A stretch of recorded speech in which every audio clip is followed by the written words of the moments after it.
पहले मैं आपको ये बता दूं कि आप विश्वास करें या न करें, यह घटना पूरी तरह सच है। और तो और यह घटना मेरे ही गांव की है। मेरे घर के पास एक फैमिली रहा करती थी। उनका एक ही लड़का था। वैसे तो उसका नाम आशीष था, पर सब उसे छोटू छोटू बुलाते थे। उसकी उम्र यही कुछ 15 या 14 रही थी। वो कुछ ज्यादा ही शरारती और बहुत जल्दी उत्साहित हो जाया करता था। हमारी कॉलोनी से कुछ ही दूर पर एक नर्सरी थी और उसी के थोड़ा आगे कब्रिस्तान भी था। क्योंकि नर्सरी बहुत बड़ी और मैदानी होने के कारण आसपास के सारे बच्चे वहीं खेला करते थे, जिसमें छोटू भी अपने दोस्तों के साथ वहीं खेला करता था। एक बार उसके किसी दोस्त ने उससे ऐसे ही शर्त लगा ली कि अगर वो कब्रिस्तान में अकेला जाकर कुछ देर रहकर वापस आ जाएगा तो वे उसे अपनी टीम का कैप्टन बना देंगे और वो जो भी कहेगा सारे दोस्त वही करेंगे। बस इतना सुनते ही छोटू खुश हो गया कि अगर वो उस शर्त को पूरा कर लेता है तो सारे लड़के उसी की बात मानेंगे, और छोटू ने शर्त के लिए हाँ कर दिया। इसके बाद सबने ये डिसाइड किया कि वो सब रात में 9 बजे नर्सरी के बाहर मिलेंगे और छोटू वो शर्त पूरा करते हुए देखेंगे और घर चले जाते हैं। इसके बाद छोटू रात में जल्दी खाना खाकर अपनी माँ को आता हूँ कहकर एक टॉर्च अपने साथ लेकर बाहर चला गया।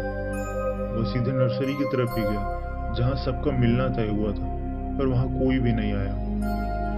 बहुत देर इंतजार करने के बाद छोटू कब्रिस्तान में अंदर चला गया।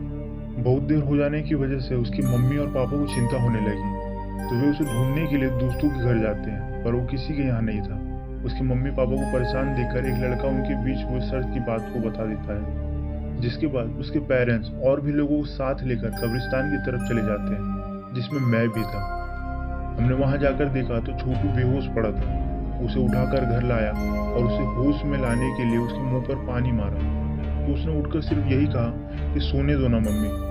तब सबको लगा कि सब कुछ नॉर्मल है और सब अपने घर जाकर सो गए, पर किसी को ये नहीं पता था कि अगले दिन क्या होने वाला है। अगली सुबह उसके पेरेंट्स मेरे घर फिर आए और बोले छोटू फिर नहीं मिल रहा है। सुबह से लेकर दोपहर तक ढूंढने के बाद एक खबर आती है कि खदान के पास एक बच्चे का मृत शरीर मिला है। जब उसे हमने देखा तो वो छोटू ही था, जो कि टीन के शेड के नीचे बैठा हुआ था और उसके प्राण निकल गए थे। इस पूरी घटना में सोचने वाली बात यह है कि वो खदान हमारे घर से 4 किलोमीटर दूर है। छोटू वहां पहुंचा कैसे, छोटू के साथ क्या हुआ क्या नहीं, किसी को नहीं पता।